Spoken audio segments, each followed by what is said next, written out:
গড়িয়ে বিকেল, কিছুক্ষণের মধ্যে সন্ধে হয়ে যাবে, কিন্তু মানুষ এখানে দাঁড়িয়ে রয়েছেন, অপেক্ষা রয়েছেন।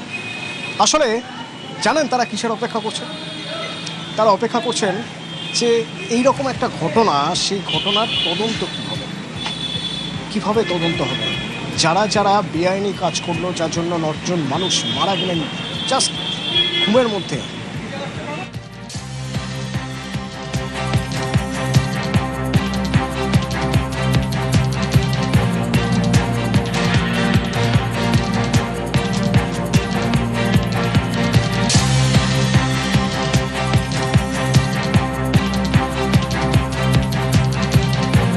কৃষ্ণনগর জেলা আদালত তার বিরুদ্ধে গ্রেপ্তারি পরোয়ানা জারি করেছে। আমার সঙ্গে সরাসরি সমীর রয়েছে কৃষ্ণনগর থেকে। সমীর, আবার একটু তোমার থেকে জেনে নিতে চাইবো এই গ্রেপ্তারি পরোয়ানা জারির কারণ কি, কি অভিযোগ ছিল তার বিরুদ্ধে?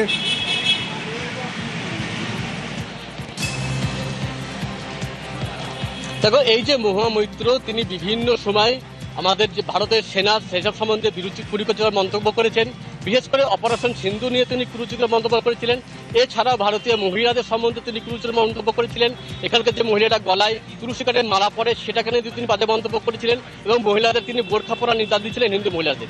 এইটা নিয়েই কিন্তু স্থানীয় মহিলারা ক্ষুব্ধ ছিল এবং ঘূর্ণির কয়েকজন মহিলা তার বিরুদ্ধে কৃষ্ণনগর জেলা আদালতে মামলা দায়ের করেছিলেন এবং সেই মামলার পরিপ্রেক্ষিতে আদালত কয়েকবার তাকে কিন্তু হাজিরার জন্য নোটিশ পাঠিয়েছিল, কিন্তু তিনি তাতে কর্ণপাত করেননি। কৃষ্ণনগর জেলা আদালতে তিনি হাজিরা দেননি। আজকে কি যেন ছিল তার শেষ পর্যায়ের হাজিরা দেওয়ার দিন, অর্থাৎ 19শে আগস্ট, কিন্তু তার সত্ত্বেও তিনি যখন হাজিরা দিলেন না সময় পেরিয়ে যাওয়ার পরেই, তখন কিন্তু কৃষ্ণনগর জেলা আদালতের 3rd কোর্টের ম্যাজিস্ট্রেট দিব্যেন্দু দাস তার বিরুদ্ধে গ্রেপ্তারি পরোয়ানা জারি করলেন এবং আগামী 28শে আগস্টের মধ্যে তাকে গ্রেপ্তার করে আদালতে হাজির করার নির্দেশ দিলেন কৃষ্ণনগরের পুলিশ সুপারকে। কারণ তার কোনো নির্দিষ্ট ঠিকানা নেই, তিনি কখনো কলকাতায় থাকেন, কখনো দিল্লিতে থাকেন, ফলে সাধারণ মানুষের পক্ষে তাকে খুঁজে পাওয়া মুশকিল। সেই কারণে কিন্তু পুলিশকে নির্দেশ দেওয়া হয়েছে কৃষ্ণনগরের পুলিশ সুপারকে তাকে খুঁজে বার করে 28শে আগস্টের মধ্যে কৃষ্ণনগর জেলা আদালতে হাজির করতে হবে। আমার ঠিক পাশেই রয়েছেন এই মামলার আইনজীবী শীর্ষেন্দু দাস, সে আরো বিস্তারিত এই বিষয়ে বলতে পারবেন। আমরা তার কাছ থেকে শুনে নেব ঠিক কি অভিযোগ তার বিরুদ্ধে এবং আদালত কি আজকে নির্দেশ দিলেন। আজকে আদালত কি নির্দেশ দিলেন এবং কি মামলা নেই? আজকে আদালত আদেশ দিলেন যে মহুয়া মৈত্রর বিরুদ্ধে আজকে গ্রেপ্তারি পরোয়ানা জারি হলো। গত 12/6/26 তারিখে মাননীয় সাংসদ মহুয়া মৈত্র অপারেশন সিঁদুর থেকে শুরু করে কেন্দ্রীয় স্বরাষ্ট্রমন্ত্রী নওজওয়ানদের বিরুদ্ধে অপ্রীতিকর বক্তব্য করেন। সেই জন্য কৃষ্ণনগর জেলা আদালতে তিনি আসছেন শুনে মহিলারা শান্তিপূর্ণভাবে তার প্রতিবাদ করতে এসেছিলেন। সেই প্রেক্ষাপটে তার বিরুদ্ধে অশালীন মন্তব্য, হিন্দুদের হিন্দুদের দেবদেবীদের অন্যতম তুলসী কাঠের মালা নিয়ে তার অপ্রীতিকর বক্তব্য এবং হিন্দু মহিলাদের বোরখা পরানো নিদান, যা অত্যন্ত হিন্দু মুসলিম উভয়ের ক্ষেত্রে সাম্প্রদায়িক সম্প্রীতিকে বিভিন্নভাবে বিঘ্নিত করে। সেই প্রেক্ষাপটে চায়না নন্দীর হয়ে আমি কৃষ্ণনগর সিজিএম জেলা আদালতে 17/6/26 তারিখে একটি অভিযোগ দায়ের করি এবং পরের দিন সেই মামলাটি স্থানান্তরিত হয় জেএম 3য় আদালত দিব্যেন্দু দাসের এজলাসে এবং তারপর থেকে তার বিরুদ্ধে একাধিকবার সমন করা হয় 20/7/26, 4/8/26, 12/8/26 এবং সেই প্রেক্ষাপটে আমার সঙ্গে বিধায়ক সজল ঘোষ আমার সঙ্গে ফোনে রয়েছেন। সজল দা, মহুয়া মৈত্র তার বিরুদ্ধে গ্রেপ্তারি পরোয়ানা জারি করা হয়েছে, তার বিরুদ্ধে অভিযোগ ছিল সেনাকে অপমান করার, তার বিরুদ্ধে একাধিক অভিযোগ। তো সেই সব অভিযোগের জন্য তাকে যখন আসতে বলা হচ্ছে তখন তিনি আসছেন না, শেষমেশ তার বিরুদ্ধে গ্রেপ্তারি পরোয়ানা জারি করতে হচ্ছে। একজন জনপ্রতিনিধি সাংসদ, তার বিরুদ্ধে গ্রেপ্তারি পরোয়ানা, কি বলবেন? জনপ্রতিনিধির জন্য তো আর আইন কোনো আলাদা হয় না। আইনটা হচ্ছে আপনাকে কোর্টে ডেকে পাঠানো হয়েছে, কিন্তু আপনি বারবার কোর্ট ডেকে পাঠানো সত্ত্বেও আপনি কোর্টকে অবমাননা করেছেন, কোর্টের নির্দেশে আপনি সাড়া দেননি, আপনি উপস্থিত হননি। ফলে আপনার ক্ষেত্রেও যা হতো, আমার ক্ষেত্রেও যা হতো, মহুয়া মৈত্রর ক্ষেত্রেও সেটা হয়েছে। এক্ষেত্রে যদি মহুয়া মৈত্রকে যদি আগেই ধরে জেলে রেখে দেওয়া যেত, ওনাই এত ধরনের রোজ একটা করে নতুন শব্দবাজি প্রয়োগ করতে আরো সুযোগ পেত না। ও অনেক আগেই ওকে জেলে রেখে দিলে কোনো ঝামেলা হতো না। ও সেনার বিরুদ্ধে বলুক, ভেতরে মা কালীর বিরুদ্ধে বলুক, প্রধানমন্ত্রীর বিরুদ্ধে বলুক, যা খুশি করুক, এটা আর জনসমাজে আসতো না। এই ভুল আমাদের। একে এখনো গ্রেপ্তার করে না করে রাখার ফলে এরা এই ধরনের বারবার সুযোগ পায়। একবার গ্রেপ্তার করে আবার পরের দিন সকালে ছেড়ে দিলে কিন্তু এদের আরো ক্ষমতা বেড়ে যাবে, আস্ফালন আরো বেড়ে যাবে। অতএব গ্রেপ্তার করার সময় যেন সেগুলো ভেবে চিন্তে গ্রেপ্তার করা। আর এটাই। ধন্যবাদ সজল দা।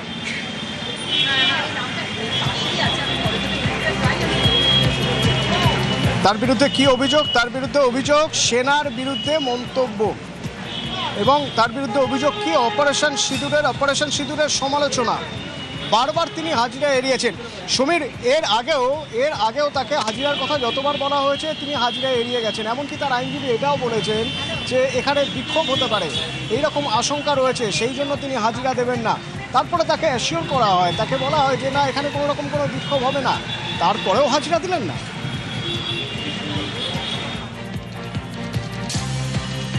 একদমই তাই। প্রথম দিন যখন তিনি অন্য একটি মামলার হাজিরা দেওয়ার কথা ছিল, সেই দিনকে কিন্তু সেটা জানাজানি হতেই বেশ কিছু মহিলা আদালত চত্বরে দাঁড়িয়ে ছিলেন তাকে বিক্ষোভ দেখাবেন বলে, কিন্তু তিনি সেদিনকে উপস্থিত হননি। কিন্তু সেই খবরটি পেয়ে যান মহামৈত্র। এরপরে তিনি সোশ্যাল মিডিয়ায় সেই মহিলাদেরকে হুমকি দেন এবং তাদেরকে বোরখা পরে আসার কথা বলেন, কারণ এই মহিলাদের মুখ যেহেতু ঢাকা ছিল না, খোলা ছিল, ফলে তাদেরকে আইডেন্টিফাই করা হয়ে গিয়েছে এবং তাদেরকে স্পেসিফিক নাম করে তাদের বিরুদ্ধে মামলা করবেন বলে হুমকি দিয়েছিলেন এবং বলেছিলেন পরবর্তীকালে তারা যদি আবার আসে এখানে বিক্ষোভ দেখাতে, সেখানে বোরখা পরে আসে। এইটাই কিন্তু হিন্দু ধর্মের প্রতি অবমাননা করা হয়েছে বলে মনে করা হচ্ছে এবং এরপর এই মহিলারা পরবর্তীকালে আদালতে মামলা দায়ের করেন এবং পরপর 4টি দিন কিন্তু শুনানির জন্য ধার্য করা হয়েছিল এবং এই 4টি দিনে কিন্তু মহামৈত্রকে সমন পাঠানো হয়েছিল আদালতে হাজিরা দেওয়ার জন্য, কিন্তু এই 4টি দিন কিন্তু তিনি আসেননি এবং গতকালকেও কিন্তু একইভাবে হাজিরা দেওয়ার কথা থাকলেও তিনি আসেননি এবং আজকে কিন্তু শেষ দিন ছিল এবং শেষ দিনে যখন তিনি এলেন না, এরপরে কিন্তু আদালত তার বিরুদ্ধে গ্রেপ্তারি পরোয়ানা জারি করে এবং 28 আগস্টের মধ্যে তাকে গ্রেপ্তার করার নির্দেশ দিয়েছে কৃষ্ণনগর জেলা আদালতের 3rd কোর্টের ম্যাজিস্ট্রেট দিব্যেন্দু দাস। অতনু।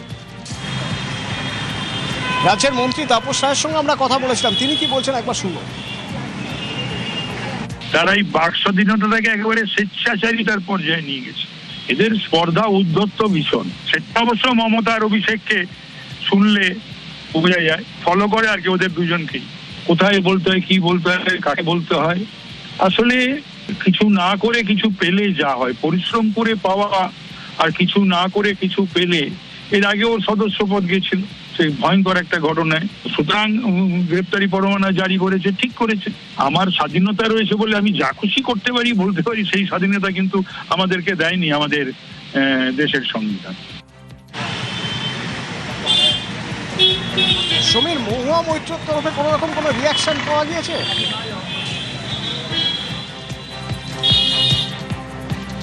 দেখো, এখনো পর্যন্ত মহামৈত্রের পক্ষ থেকে কোনো রিয়াকশন পাওয়া যায়নি, তবে তার যে আইনজীবী তার সাথে আমরা মৌখিক কথা বলেছিলেন, তিনি জানিয়েছিলেন যে আজকে 5টার মধ্যে তার হাজিরা হতে তার পক্ষে সম্ভব নয় এবং তিনি যখন এই কথা জানান, এরপরে কিন্তু আদালত তার বিরুদ্ধে গ্রেপ্তারি পরোয়ানা জারি করে। তবে পরবর্তী কি পদক্ষেপ নেন মহামৈত্র এই বিষয়ে, সেটি কিন্তু আমাদের নজর থাকবে। সমীর, এক্ষেত্রে আমার একটা প্রশ্ন থাকবে, একজন হাজিরা এড়াচ্ছেন, হাজিরা এড়ানোর জন্য তিনি নানা রকম কথা বলছেন, তিনি অজুহাত, তার আইনজীবী নানা রকমভাবে বলছেন যে সেখানে তার মধ্যে বিক্ষোভ দেখাতে হতে পারে তার বিরুদ্ধে, সেজন্য তিনি হাজিরা দেবেন না। তাকে আবার একদিন হাজিরা দিতে বলা হলো, তিনি হাজিরা দিচ্ছেন না, শেষমেশ তার বিরুদ্ধে গ্রেপ্তারি পরোয়ানা। এখান থেকে বেশ কিছু প্রশ্ন আসে, কেন? প্রথমত, যে অভিযোগ তার বিরুদ্ধে উঠেছে সেই অভিযোগ সম্পর্কে যদি কিছু বলার থাকে, অভিযোগ করা হচ্ছে, আইনত তার আইনজীবী যা বলার বলতেই পারেন। তারপরে আইনের মাধ্যমে সিদ্ধান্ত হবে তার বিরুদ্ধে ওঠা অভিযোগ ঠিক কি ভুল। কিন্তু যদি হাজিরাই না দেন, যদি অ্যাপিয়ারই না করেন, তাহলে তদন্ত এগোবে কি করে? কেন করছেন এরকম? এই প্রশ্নগুলো তো উঠতেই থাকবে। আমরা রাজ্যের মন্ত্রীর সঙ্গে কথা বললাম, আমরা বিধায়কের সঙ্গে কথা বললাম, বলছেন যে জনপ্রতিনিধির জন্য আইন তো আলাদা হতে পারে না, সব মানুষের জন্য আইন সমান। আইন মোতাবেক যদি কেউ অভিযোগ করেন, সেই অভিযোগ খণ্ডানোর জন্য আইনি পথেই যেতে হবে।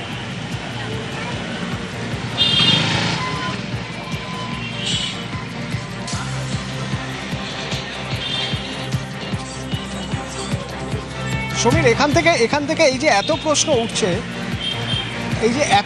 উঠছে, আমার সঙ্গে সমীর ছিলেন ওখানে। সমীর বলছিলেন যে এই প্রশ্নগুলোর উত্তর তো দিতেই হবে, যে আপনার সমস্যা কোথায়, আপনার বিরুদ্ধে কেউ অভিযোগ করেছে, সেই অভিযোগ যদি ভুল হয়, সেই অভিযোগ ভুল প্রমাণ করতে গেলেও আপনাকে তো আইনতই অভিযোগ ভুল প্রমাণ করতে হবে, কারণ এবার তো আইনি পথে লড়াই।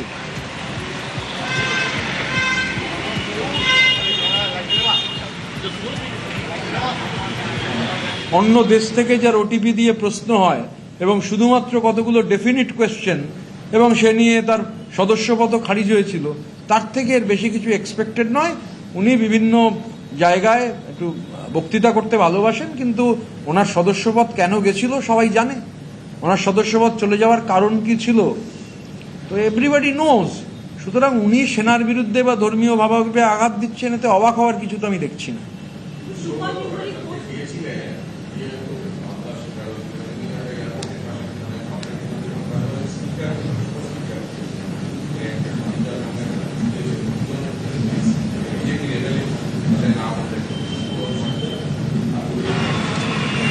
এটা স্পিকার এবং অধ্যাপক সৌগত রায়ের বিষয়। আমি তো ওনার স্বাধিকার ভঙ্গের নোটিশ দেখিনি। আমি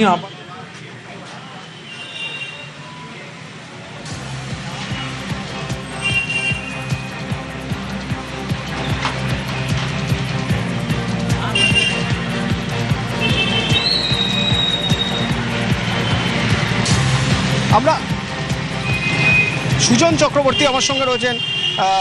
সুজন দা, একজন জনপ্রতিনিধি, তার বিরুদ্ধে অভিযোগ উঠেছে, তিনি এমন কথা বলেছেন যা কারো ভাবাবেগে আঘাত লেগেছে। সেই অভিযোগের জন্য তাকে ডেকে পাঠানো হচ্ছে। যখন আদালতে তিনি বারবার হাজিরা এড়াচ্ছেন, তিনি আসছেন না, শেষমেশ তার বিরুদ্ধে গ্রেপ্তারি পরোয়ানা। আমি বলছি মহুয়া মৈত্রর কথা। কৃষ্ণনগর জেলা আদালত মহুয়া মৈত্রর বিরুদ্ধে গ্রেপ্তারি পরোয়ানা জারি করেছে। কিভাবে দেখছেন আপনি?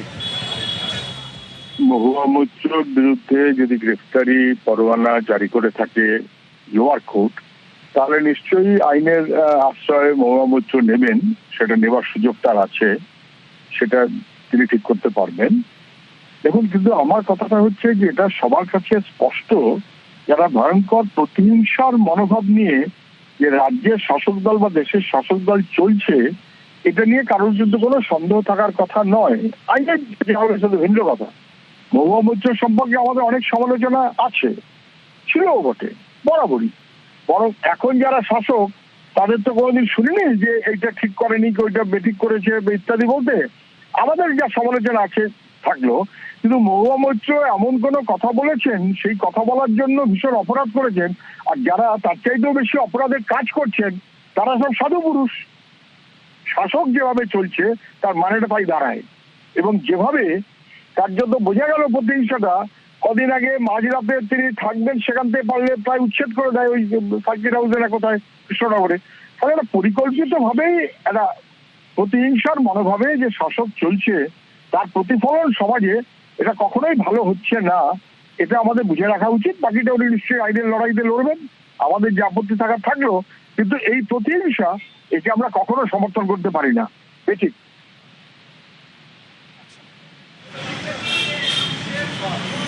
ধন্যবাদ সুজনদা। দোলা সেনের সঙ্গে আমরা যোগাযোগ করেছিলাম, কিন্তু দোলা সেন আমাদের জানালেন যে তিনি এ বিষয়ে কোনো প্রতিক্রিয়া দেবেন না এবং তিনি ফোনটি কেটে দিলেন।